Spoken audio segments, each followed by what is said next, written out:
Welcome to Overcoming Adversity podcast with Amanda Marino, myself, and Sarah Frias, myself. Sarah Frias.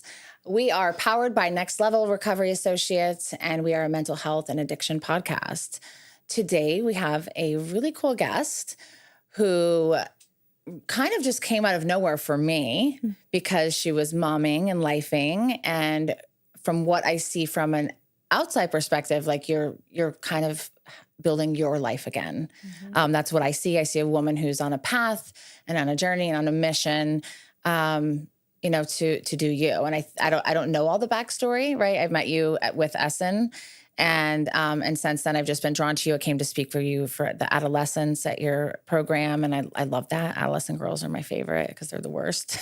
They're the hardest. Most difficult. The most difficult, not the worst, because I was that person. So if you could introduce yourself to our listeners, Sure. and then we'll get going. Great. Thanks for having me.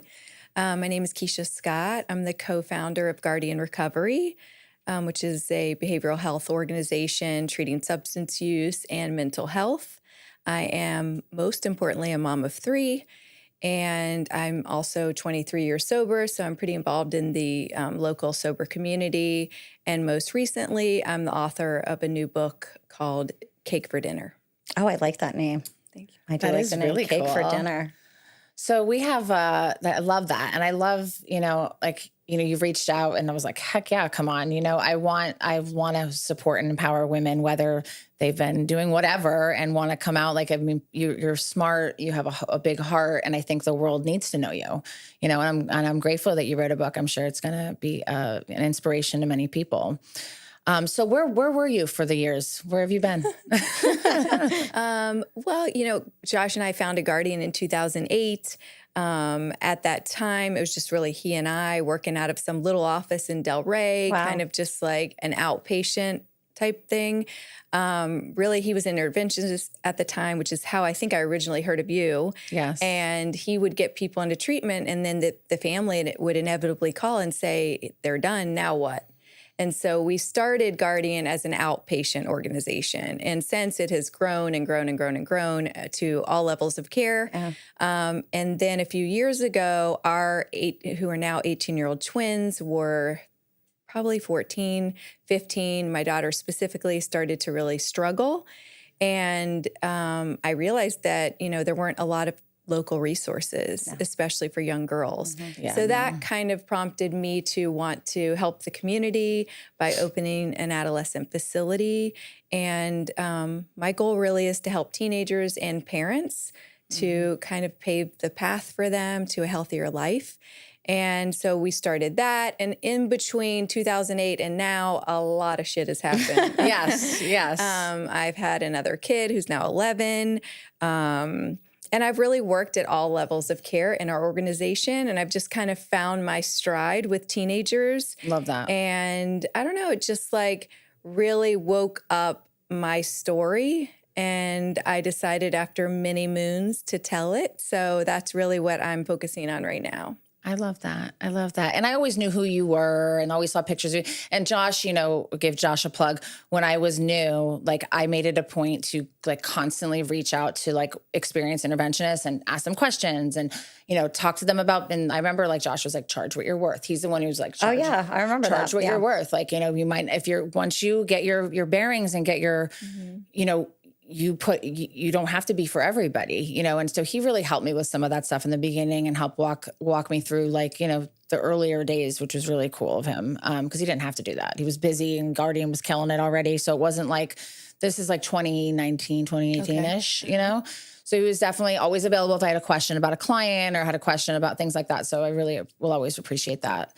And then full circle, I got to meet the better half. That's right. Oh, I like that. Yeah. Here I am. What is it about adolescents that you're, so fond of like working with? Because for me on my end, like Amanda loves working with like the adolescent, females, males, I think as well. On my end, I'm the complete opposite. I like the geriatric population. Yeah. The older, the better for me. So it's just funny. So I always am curious, like, what is it about the adolescents that you see? Is it like something personal for you? Well, first, I think you're in the majority. When we looked into opening writing it, everyone's question was, why would you do that? Yeah. The answer is really because it's very needed. Of course. I think my personal story aligns with it. I was a tough teenager. And, you know, I'm 51, so at that time, there weren't as many resources in general or across the board. My parents also didn't have money, so it was kind of like you just got sent to school and you figured it out there. I got really lucky as probably 13, 14. I had a basketball coach that was just super invested in me. Recently, actually, they named the gym after him, Spanish River High School, or honored him in the gym, and I went and gave a speech. So I think Did you go to Omni Middle School? No, I went to Loggers Run. Okay, I went to Omni before for Omni one was year. even a thing. Okay, I went to Omni for seventh grade. Yeah, so I think I would love to be able to be that in someone's life. I mean, I look back on my life and I was really struggling, probably more than he even knew, you know? And I also look back and think like, wow, like what interest he took in me and how much he cared about where my life went. And I've looked hard to try to see who that person was going to be for all three of my kids. And I've never found a match. Oh, wow. I mean, this guy, a plug to him, Coach John Jones, best guy ever. Love that. And I would just love to be able to be that for someone else. I like that. And I think he saw things in me that as a young person, I wasn't able to see in myself. And he also required me to behave in a particular way. You know, he didn't let anything slide. And I was able to hear his voice and he would yell at me. I mean, it wasn't easy. And it was old school, you know? Yeah, I like the old school. It was super old school. Yeah. But you knew his heart. That's why you were I knew open his to heart. it. And and I think that mattered. And in my speech that I gave at Spanish River, I talked about that. I talked about getting sober many years later. And the thing that I tapped into was the thing that he built in me, you know? And I come from a great family, so certainly it was there. But going to school every day, all day, getting in trouble all the time and having one person really give a shit mattered for my life. And I would love to give that back. I love that. Yeah, I absolutely understand that. That's beautiful.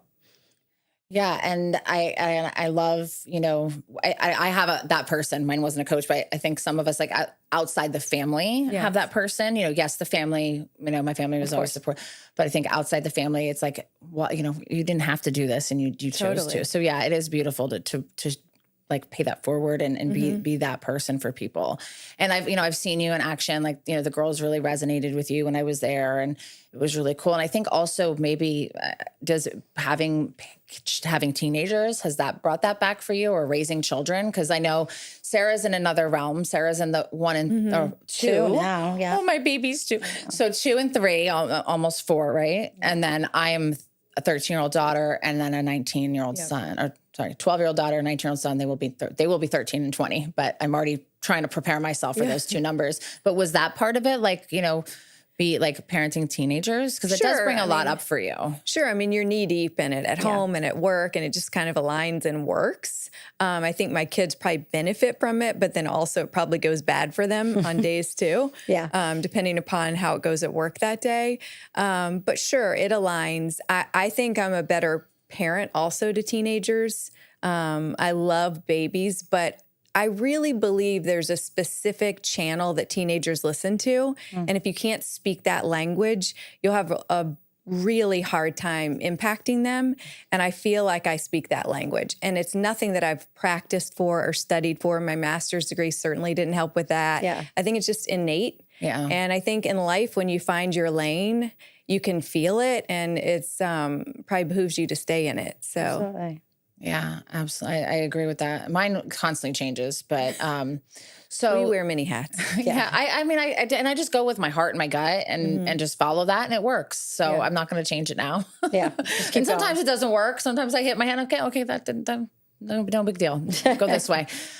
So you mentioned the name of your book at the beginning, and I love the name. Can you talk a little bit about that? I know it's like not officially like going to be out, but we can, you know, like Sarah said, reshare this when it is. But I think that it's awesome that you put the blood, sweat, and tears into writing in a book. And I think you text me how long your manuscript was. Yep. Yeah. I don't have, I much applause. I love that. Yeah. I just like cake for dinner. Yeah. Like, I get it. I've had cake for dinner. Yeah. So I'm just curious, like, how do you pick that name? So it's a little bit of a play on words, cake for dinner. Obviously, the books in the beginning. I'm a single mom. My first husband left and he died of a drug overdose. So in the beginning of their lives, I was a single mom, and sometimes you just have cake for dinner. But as you read through, you also come to know that my dad is a baker, and anytime I'm depressed, he bakes me a cake. And so there's been some like pretty acute low times in my life that have been, you know, I go to my dad and he bakes me a cake. And so I think for the rest of my life, that'll just be my thing. Yeah. And so I wanted to really give him a nod in the book. And I thought, I love that. no better place to do it than in the title. Yeah, that's beautiful. See, when I thought of cake for dinner, I thought of like, fuck it. Let's have fun and just like live it up and have cake for dinner. And maybe that happened the other day for me because I made a funfetti cake for my daughter. And I was like, I'm just going to eat this instead of dinner. I'm like, it's good, you know? I think that's also just part of my natural vibe. Like, fuck it, let's have cake for dinner. Exactly, yeah. So it really speaks to many things and appropriate on all areas. But I love a book when you read it and you're halfway through and you figure out why the title is the title. Yeah. So I kind of like that little like halfway through, like, oh. Yeah, that's really cool. So like what prompted you to want to write a book, and like, you know, we'll start with that question. Well, so I'm an English major, and I've truly always wanted to write. That was just always my thing. And I don't think I ever had the patience or the discipline to complete anything, but it's been on my heart forever. Recently, we hired a woman who works in our marketing department, and she's just like super special. Her name is Allison Walsh. And I don't know, I was talking to her and she said, you should write a book. And I thought, like, I've been told that many times, but where I always get stuck is that, like, who really gives a shit that, like, I overcame these things? Like, who wants to read this book? And so I get stuck on that. And she just, like, moved me through that so effortlessly and quickly. And before you know it, I was sending her an outline, and she's kind of just walked me through the process and been my cheerleader. That's awesome. And so, I don't know. And I have to tell you that once I started writing it, it just spilled out of me. Yeah. That's beautiful. Yeah, it's probably healing. Yeah. Yeah. I've always said, I mean, people have always told me, like, oh, you should, maybe it's like, oh, your story's crazy. Like, you should write a book. And I'm I like, think that's part of it. Yeah, I'm like, okay. And then, like, Amanda and I were talking the other day. I was like, oh, yeah, I kind of started. She was like, what? You didn't tell me. And I was like, it just was like a random night. And I had finished my homework and I was like, nothing else to do. I was like, let's see where it goes. I never have that moment. You know, I started writing a different book last year about menopause, and it was kind of like a funny twist on menopause and like all the like crazy shit women go through. Idea, actually. And I got like halfway through it, but I wasn't passionately connected to it, and it just lost steam. Yeah. But it did get the ball rolling in terms of my writing and feeling confident in my writing. So for that, I'm grateful. But for I hope me, you I go have back to and be finish that connected. one too for I think it personal would be, reasons. No, I just think there's a lot of people. Now that I'm deep in menopause, I have more to say. A lot of people I know are like deep in the menopause. Or and I think it would be, peri. or perimenopause. I know a few. And I think it would be interesting, like if there's like a humorous book about it, like that's kind of cool. Well, the title of my that question- one was Crazy Bitch. Crazy bitch. How Perfect, did women? that's Okay, that perfect. goes right into my question. How did women survive for hundreds and however many years without any acknowledgement to the shit? Like, Well- we're just getting some. That's why women were sent away. Well, there's a few things. Women didn't live as long before, Yeah. right? Yeah. So we're living longer now. Or like 50, 60. Yeah. Right. So like you hit menopause and you die, die, right? yeah. So now, fuck it. Now I'm gone. now we live much longer. Yeah. Also, women's healthcare in general sucks, right? Yeah. So before it was like you would have these symptoms or these struggles and you would be told, hey, like take this or try this. But there's so much more awareness now. I mean, we're lucky. We're hitting menopause in a time where there's like the light Support. shining right on it. Yeah. Yeah. Support. Yeah. I mean, I honestly I'm not going to say all male doctors, but when I went to one male psychiatrist and one male OBGYN and shared symptoms, they did not get it still. Yep. But when I did talk to females, and I don't know, again, I'm not saying it's all men, but it's like really made me feel heard and seen. Like I Totally. wasn't just like the only one. And then now it's like, I feel like it's being much more talked about. So Yeah. So maybe you can revisit that for us. I like the name. Selfishly. Crazy Bitch. I Crazy could bitch. still love do that cake for song. dinner would still be appropriate. But I like Absolutely, both yeah. of them. Yeah. I like that. And I think they kind of go together.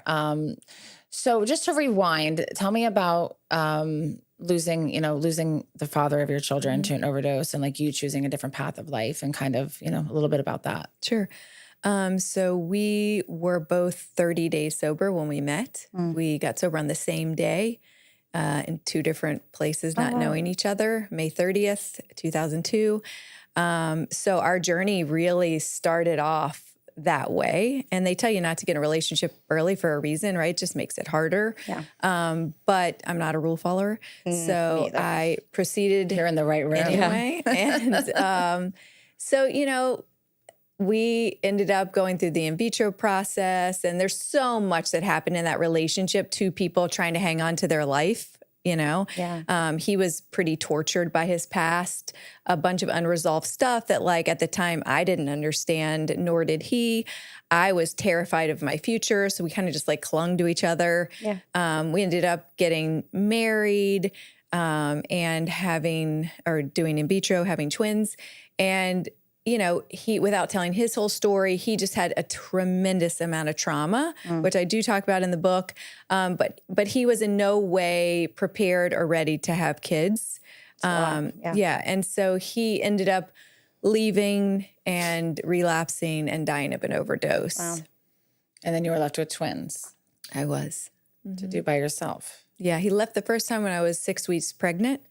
So I did my pregnancy alone for the most part. And then I ate a lot of cake. There may be some perks to that. I almost wanted, I feel like I wanted to kill people in my pregnancies. Yeah. Being alone might have been a better thing. I was not done. You were cute and sweet and didn't get, I was a big fat meanie. Yeah, I was just all belly, so I was like good to I go. was all belly. Which was the best. I could just eat cake. Yeah. Oh, no. And I ate McDonald's. It was bad. I 80 didn't pounds. eat healthy. 80 Now I pounds do. both pregnancies. I was 230 pounds when I had my kids. Oh my gosh. Big mama. Better watch out. I was just going to say Big and mama. mean. Yeah. Big and mean. I wouldn't have messed with you. No, I was scary. So what was that like? What was that like? I mean, I think I have been graced with a decent amount of grit. I feel like I was born for this life. But it was hard, it was nothing that I planned. I come from an amazing family. All three of my brothers are married to two of them are high school sweethearts, and one of them is married to his college sweetheart. Wow. So my parents have been together since they were, I think, 15 or 16. My grandparents were together that long. So I just thought that's how life went. Yeah. You met somebody, you married them, and you stayed with them how cute forever. that is. So I had no even thoughts around infidelity, divorce, nothing like that. So it really, really caught me off guard just in general in life outside of the obvious. Yeah. And so it was extremely difficult. I'm so grateful that I had Alcoholics Anonymous and that I had my family because I leaned hard on Support, both. for sure. And also being sober, being sober isn't terribly hard for me on a regular day, but when life hits like that, I think you remember why you drank to begin with, to drown out feelings. And those feelings were intense. All of a sudden I was a single mom, or at one point I was pregnant with twins with no husband, living under my parents' roof again at 32 years old, just Not what you at all expected, what I had planned. And then when he died, I had 2 2-year-olds. Wow. Yeah. Wow. Yeah, that's so you were in a healthy, stable, loving upbringing and then kind of had this rude awakening. I have a very opposite experience, but I could imagine that being neither one is easy, but I can imagine that being earth shattering. You thought things were this certain way. Kind of, you just heard me interview Merrick, my son, right before, and his experience is so different than mine was, but I am honest with him about things, but so then what happened? You had 2 2-year-olds and. Yeah. So when he died, at that time I had just, we were separating. His life was kind of going in a negative direction. And I was a stay-at-home mom at that time. So I had to hustle, get a job, get a car, get an apartment, with two 2-year-olds in tow. So it was tough, but again, I'm grateful for my resilience and my grit, I was gonna say grit. I talk about grit all the time. I talked about it in one episode. That is what gets you. They said, I forget which podcast I had watched, and I already talked about it, but it was about like, it's not about like where you came from, what your education is. It's about how much grit you have. Yeah. And you can really push through any situation, any dynamic, any experience for sure. My friend calls me the sleeping phoenix. I love that. Because like for the, most of the time I'm chilling and I can be a little lazy even. But when life strikes and I need to, I rise. You're going to do it. Yeah. Yeah. And so, so that's what I did. I rose, and I got a job in the pharmaceutical world. Got a little company car. I mean, my life's downsized tremendously. I had a beautiful house and a big SUV and like all these things that like really meant nothing to me. I grew up with nothing. Like I've never had a ton of attachment to things anyway. That change wasn't hard for me. It was the story. It was the idea of being married. That was tough. And the biggest issue for me was that I was now giving my kids a story that was rough. Oof. Yeah. And I grew up with a great story. Like if you ever meet one of my brothers or my mom or my dad, like my whole life I've been told how great my family is. So I know I have a good story and that shapes you. Yeah. It matters. I relate to, my parents are still married. Both of my brothers got married. They're a lot older. They're adopted. Gotta love Sandy. I know, Sandy and Ray. They've been married forever. And then I was kind of like, I don't want to say that the black sheep, but like kind of like the black sheep. Like, I was in and out of treatment. My brothers married, had kids, still with their wives. And I was kind of just like down in South Florida, like doing my thing. You were also not expected, right? You were always a dream. Yeah. Because your parents adopted your Both brothers. my brothers, yeah. And then she was, I guess I can get pregnant. Yeah. So I was like Yay. the miracle baby. But in saying that, I talk about it all the time is when you're raised with, because nowadays divorce is just a easy thing for people to do instead of like working through. No, I'm not saying you in general, but I'm saying like a lot of times I'm cool with it. there's a part where like you can work through it depending on the situation, right? Or like, but people want to just give up because it's not easy. So a lot of divorce now. So like I've only seen marriage work out. Both my brothers are still married. My parents are still married. So like to me, that's kind of like stick and stay. Whereas my fiance, like his parents were divorced, like it's kind of always been a little like chaotic. And so he's not used to even seeing a relationship kind of withstand through things. So it's just interesting, like how your childhood really shapes you. And I think that's something like for me, my important thing. And I always say to Amanda, like, listen, if my kids are fucked up, I want to make sure it's not anything I did. You know what I mean? Like, I want to make sure that. Well, we're gonna fuck them up. So you have to. They're still babies. So I used to think I'm that good right now. we're gonna fuck them up, but not the way that we were fucked up. Or well, you actually weren't. Like you had a good upbringing. But my kids, no matter what I could do, now it could never compare. And then my son was just sharing today. At 19 years old, he doesn't even remember me and his dad ever together. He only remembers solid co-parenting, which is cool too. So I like that. All different, you know what I mean? And so the childhood is a story, but it doesn't define you because mine does not define me. It actually is interesting. My son had to recently write a letter or his college essay. And he wrote it about Josh, my current husband. And it started with, at the top, it said something to the effect of, my dad's death didn't define me. Oh, wow. The person my mom chose to marry did. Wow. And it talks all about how Josh has taught him everything he knows, from fishing to chess to eating sushi. I mean, he listed everything you could ever imagine. That's and so cute. That's what has shown him how to be a man. And so a lot of times in parenting, the things you think are going to be the problem or be the defining thing aren't. Yeah, that makes sense. No, it's been my mind has been my superpower, now through lots of healing. But like, your kids that they at 18, whatever, have that awareness and insight. Right. That's so powerful cool. and beautiful. Yeah. And I mean, if I was Josh, I'm sure I would have lost it. Yeah, I'm not a crier, but I feel like I would Like cry. Sophia. Yeah.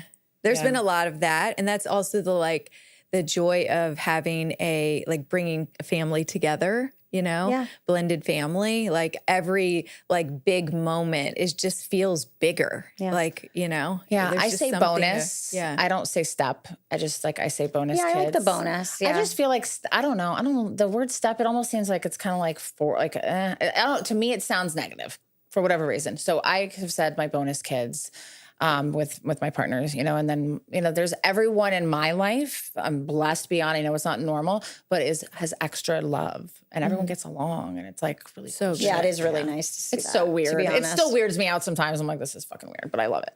It's amazing. So now they're 18 years old, the twins, and have they had they, like you said, they're going to college and, and they have a great relationship with Josh. Josh raised them. That's beautiful. And then they have a younger sibling. Right.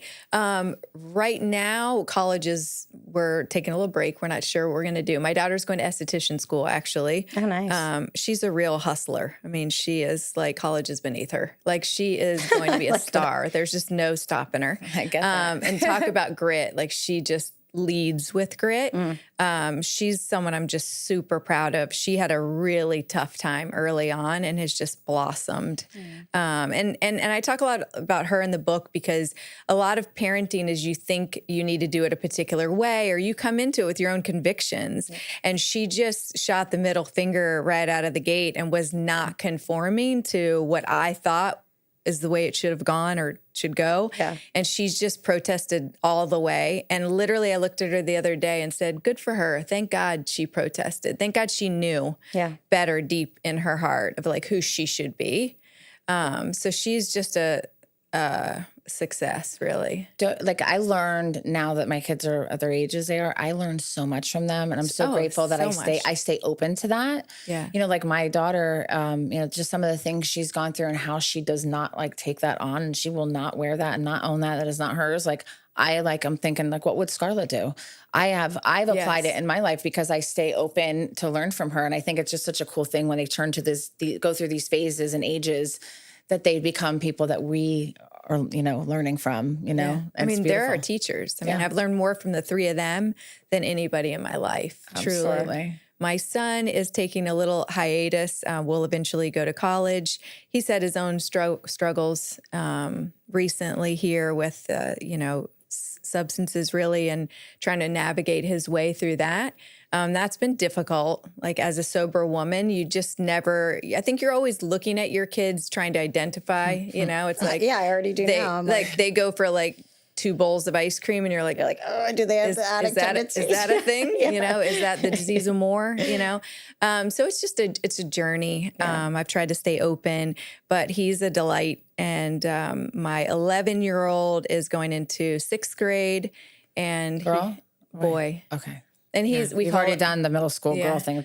I was scared shitless. I would never wish to go back to that. Oh, God. But like having this age gap is wild because it's almost like I just like finished a marathon and then someone's like, hey, no, you're not finished. You're going back to the beginning. New York City marathons next week. Like, somebody shoot me. Yeah. But we call him the talent. He's a little kid model. And so that's kind of the joke we have. And he's great and funny and pushes us, just when you think you're going to put your feet up, you're not, he's getting ready to like hit puberty and be in middle school. So I've got to gear up. Yeah. I was so traumatized from my own middle school that I did not travel. I canceled all my travel. Actually when I saw you in Orlando, that was like the last thing I did until the new year. Cause I knew Scarlett was starting middle school and I was going to be there for when the shit went down. She's pretty. Yeah. She's smart. She's friendly. She's outgoing. Yes. In my experience, that means you're going to get fucking hate. Yeah. And she did, but she because she has a different upbringing and different support, like she didn't take any of that on. That stuff destroyed me and crumbled me and made me feel like the biggest piece of garbage. And my daughter is like, no. Well, that's where your foundation just matters, right? Yeah. And I tell fathers when I see these teenage girls and I meet their dads, I always tell them, you have a big job. It's a serious job. A serious job. So girls with a solid foundation, they don't get cracked as easy, And I feel like I think of my daughter who's 2. Yesterday I went to go pick her up and I was having a conversation with the teacher. She's 2, mind you. She just turned 2. She's like, Mom, come on, like this. And I was like, what is happening? She's 2. I'm like, oh gosh, she's good to go. She has a strong personality for sure. Yeah, no, we obviously want them to be polite, but if you see that and then you notice that instead, it's like such a better perspective. Because when my daughter was like that, I was like, holy shit, we're in trouble. Yeah. I took her to a therapist once. I don't know, she was little. I don't know what the hell I was doing, but she was little. And the lady said, there's good news and bad news. The bad news is this is going to be really fucking difficult.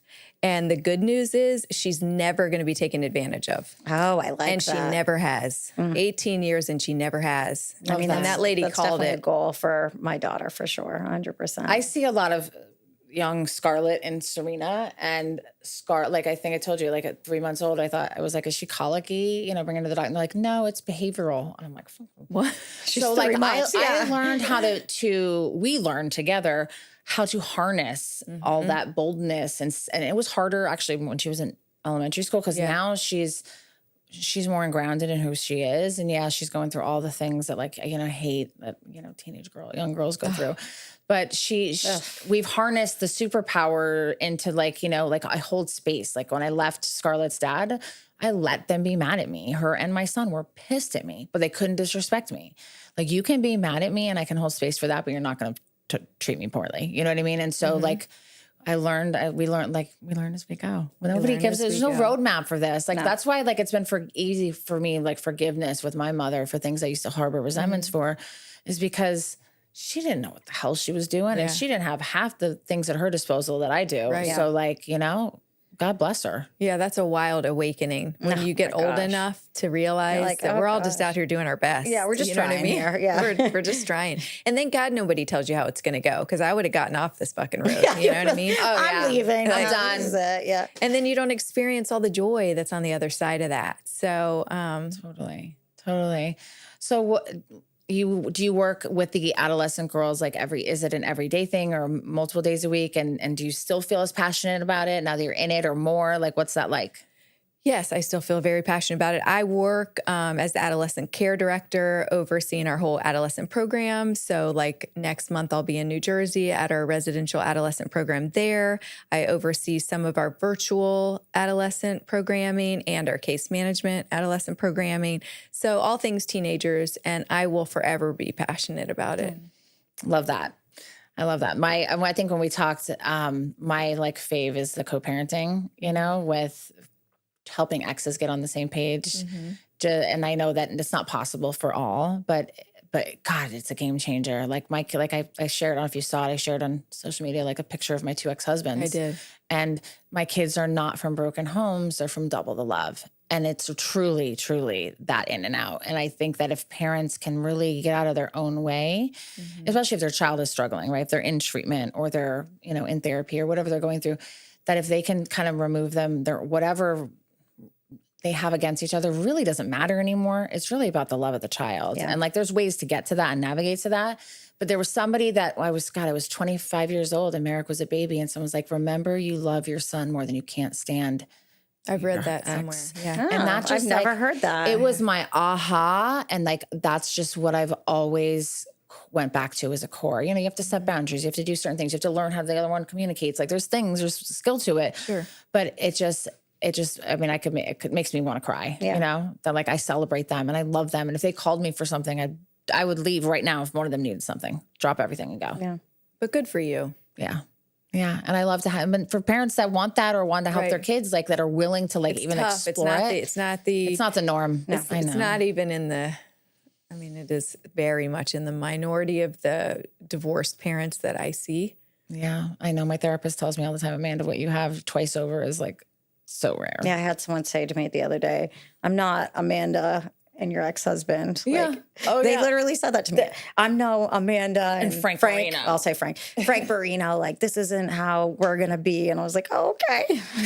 Sounds good. Hey, I should try it. Yeah, you should try. I'm cool with that. We coach a soccer team. I mean, it's a little like ridiculous, but it's like, but I'm so grateful. One of my best friends is the same. She lives close to her husband, her ex-husband. They've parented that way the whole way. And now her kids have gone off to college, and what an amazing way to do it. Yeah. It's so much better than the other. Cause I see the latter lots, Yeah. So as far as your book, I know that you have finished it. Is there any like highlights of it that you would want to share with anybody that's listening that maybe would, maybe strike something in them that would maybe make them want to come check it out? Yeah, so the beginning is really just like my story and like how I became a mom. So I believe you're a mom when you're pregnant. So my story in the beginning was rough, and then it's kind of just like my triumph over that adversity. And then each chapter is like a story, and then a little bit of I try not to be like a coach because I'm just out here doing life too. Yeah. You know what I mean? Just doing the best you can. Yeah. So it's more just like my experience. So a lot of stuff around conformity. One chapter is called Fuck Conformity. Nice. Just this idea that like as parents and as people in our society, we want kids to fit. I think a lot of it's because parenting's hard and it's easier if they fit. I learned through my daughter that that's not the way to go. And it was a very hard lesson for me.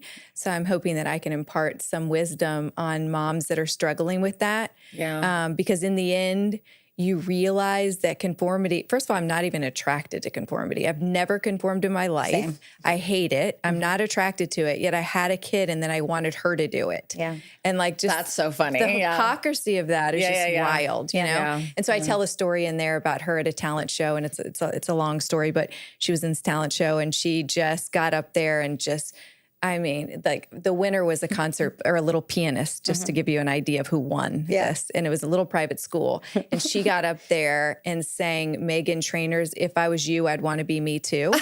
That's amazing. And she just ripped it. You know what I love mean? her. And she would practice at home. And every day, every practice, I was like the manager. And I would try and just make her a little smaller, a little like, just like a little more digestible for the audience. And, that's not what she was every gonna do. day No. leading up to it, she would just protest. And no, that's not how I want to do it. And she got up there and she did it exactly how she wanted to do it, followed zero of my advice. That's awesome. Love that. And one of the judges was this like wild guy with crazy hair. He followed us out to the parking lot and he said, "Hey, I just wanted to tell you, you didn't win, but I voted for you. Aw. Like I see you and keep doing you. You have something," he said to her. I have goosebumps because I remember thinking he was saying what I really felt, but I wasn't brave enough to parent from that place because I was always trying to help her fit. Yeah. And I was trying to fit too. Exactly. And I think coming to parenthood as a recovering person, you have a lot of your own not fitting history. Yeah. So you roll up in that car line just not fitting. Yeah. A lot of that shit's in your head, Yeah. I remember rolling that car line in my ghetto ass car that I had to get jumped. And I was in the middle of the line when Merrick was young and I was so poor. Yeah, I remember that. So my son was like similar to your kids' ages. Like when I changed my life, he was like 18 months. He was 18 months old. Yeah. Yeah. It's man, it's a journey. It really, really is. Yeah, I could picture you in that situation. I think that we always just try to, I read about something the other day, like we're always looking for kids' happiness, right? But like kids are already happy. They're happy with whatever they have. And if anything, we should be watching them for our happiness. They don't care how they act. They don't care what people think of them. They do what they want to do. That stuff. Exactly. And that's the whole thing. It actually was a podcast. And I stumble on these random podcasts sometimes, but it was talking about how like it's us as parents that need to teach ourselves, not teach our children, because how they are, we're trying to make them happy in what our idea of happiness is, but they're happy. Yeah. So just like accepting that. And obviously, you need to teach children, certain things and, what's That's right where they and teach you wrong. back. That's like like what we were talking about. Yeah. That's where they teach you back. Like my son, I remember everybody saying to me, like, what's he going to do when he graduates? What's he going to do when he graduates? I was like, he does not know. And like, I'm fully okay with that. figure it Did out. you know at 18? Yeah. Like, And if and then like, that era of like parents, like, having the whole map planned out for their kids or having their ideals. What I did was I had him go meet with different people. That was the best thing I could do was like open my resource book to him, to have him go meet with people that did different things and see what felt good to him. And he came up with, I want to be a firefighter and I want to work for you, Mom. I want to do what you do. And I was like, wow. you know? And so like, I think that we as parents, if any parents are listening, that we should also like support and embrace our kids with their own figuring out their things. They're not going to know. And relax. You Yeah, know? relax. We're just in this parenting culture where everybody's just got it figured out. Every kid is perfect and great and good at every sport. And, it's just like a little bit exhausting, the pressure that puts, I think, on the kids and then just on the moms. And, it's just wild. So that's also a big part of the book is like, originally it was titled Unperfect. That just seemed a little too together for me, but I like the cake. Yeah, but just the idea that like you can unperfect yourself. And everyone can shut relax. the F up and just like chill. Be real for a minute. Yeah. It's too much pressure. This is messy. This is hard. This is not like looking all perfect. And, it's real and it's like beautiful and it's life, you know, and it doesn't have to go this particular way. Because when we were younger, some people went to college, some people didn't. Not one of my friends, other than I knew one kid that knew what he wanted to be, and he wanted to be a doctor.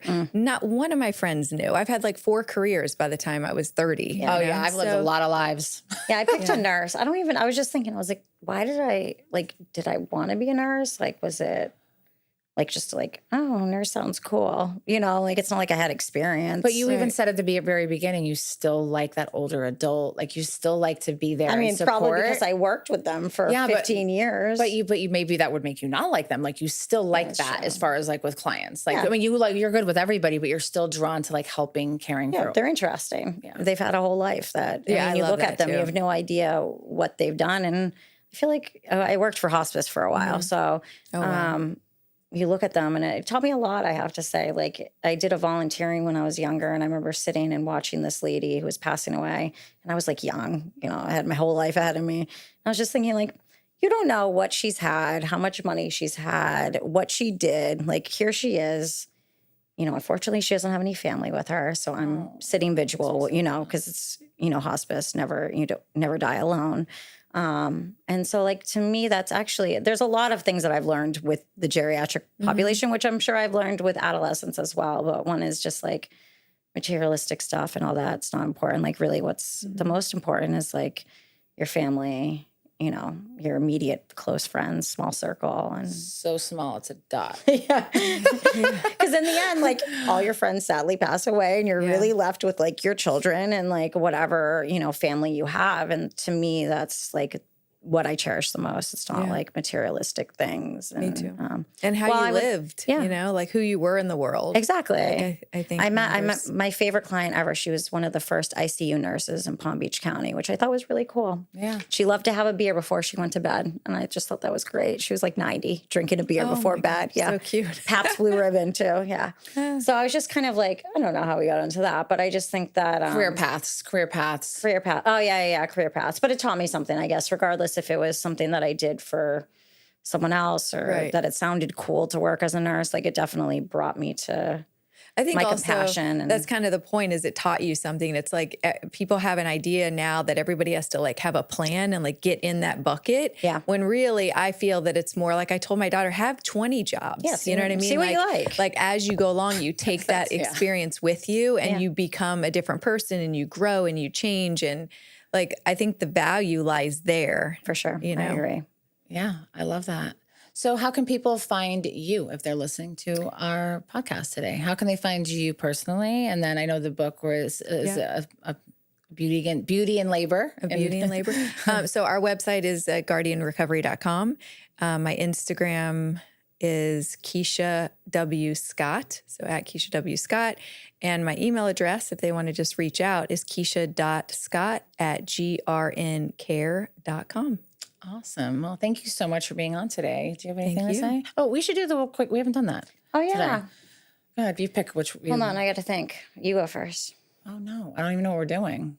Okay. So I got the prednisone starting to go down. I have an ear infection. Amanda has an ear infection, everybody. So she's on prednisone. She did not want an energy drink today when I asked her. No, because it already makes me like weird. So usually I like to do a positive and a negative. I don't just like to do the negative thing. So usually one thing that like, it's kind of like a pet peeve, and then one thing that you're grateful for today. There was something that irritated me today, and I couldn't remember what it was. I definitely know mine. Okay, go. Construction and drivers in South Florida.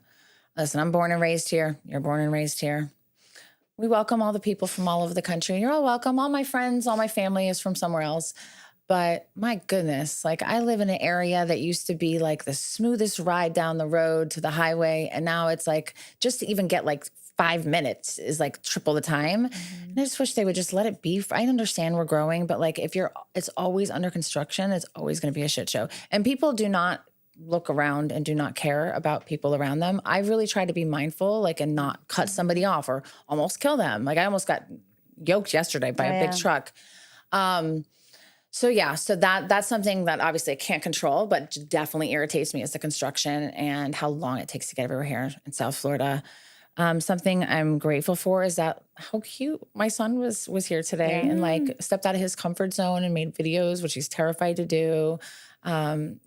He's stepping up and stepping into being a man and just being like, I think after today, just like being a mom and like making the decisions and the choices I have to be where I am today, I'm super grateful for because not all of them were easy and some of them weren't my choices and some were, but I'm grateful for all of it in this moment right now, I like that. I like that. Nice.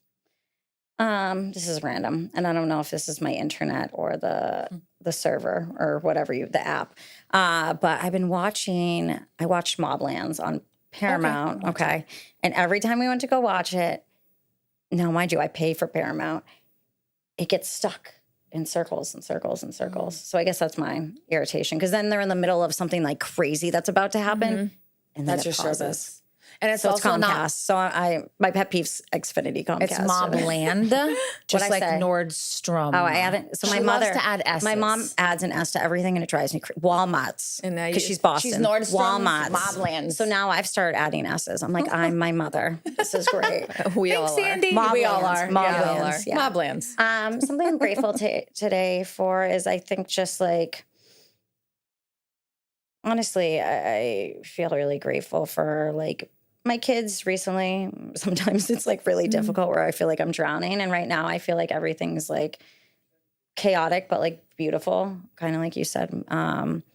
And they're just like, when they hug each other, like they hold hands walking into school. I mean, they fist fight and bite each other for sure. But like in between that, like when he was sick the other day, she had like a fake stethoscope and was like checking his eyeball and stuff. Like, so that to me is through all the stuff that's happened and all the negatives and hard times, like there's this that is beautiful. So that's my gratitude Watching for your today. kids love each other is something special. Yeah. Like love on each other. Oh, yeah. Love and be like, that's just. But then they start fighting over a Minnie Mouse and it goes down. We'll go You have back to to the- separate them. But that makes the love even stronger I know, it's later. cute, yeah. My twins used to fight horribly. Oh, I could imagine the same age. Yeah. We used to have a neighbor that would bring them home and say, they're fist fighting in my front yard. And I would, That's awesome. I'd be like, don't knock here. That's great. So, I'm like trying to think as you guys are talking. I can't think of a pet peeve. I know that sounds wild. No, it it's could be the good, yeah. progesterone. Yeah, it could be. Everything's I don't great. feel annoyed Yeah. with anything.